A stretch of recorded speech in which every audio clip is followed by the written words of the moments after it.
of us come here today and we look back upon our lives and we think, man, it just seems like yesterday it was my husband and my wife, or my wife and my husband, that were at the front of the church and having everybody look upon us. But this meeting is a happy day, and it's a day that is marked with a new beginning, no longer to be one as an individual, but to be together as a couple. And so on behalf of the families of Ashley and Ryan, we'd like to welcome you to this, their most important day, a day that marks the beginning of their married life. The wisdom of God provides that man would have an opportunity to provide a home for his wife through marriage.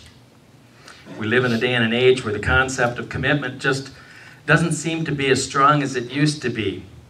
It doesn't have the personal significance it once had for a husband and a wife. In fact, our society does very little to support the family unit.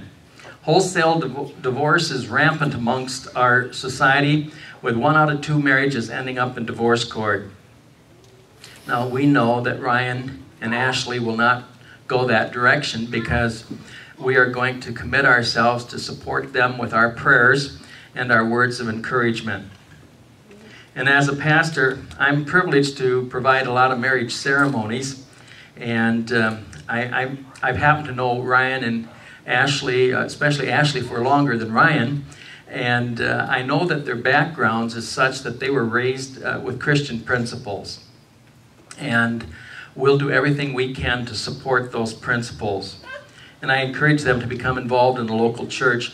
And when I say involved, I don't mean just hit and miss.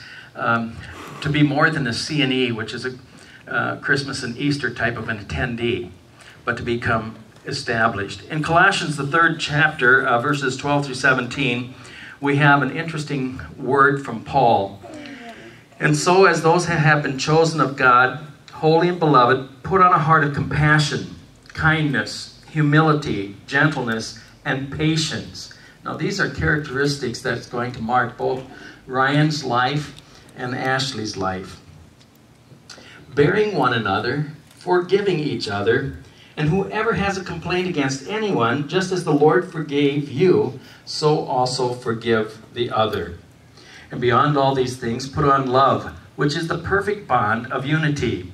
And let the peace of Christ rule in your hearts, to which you were called in one body,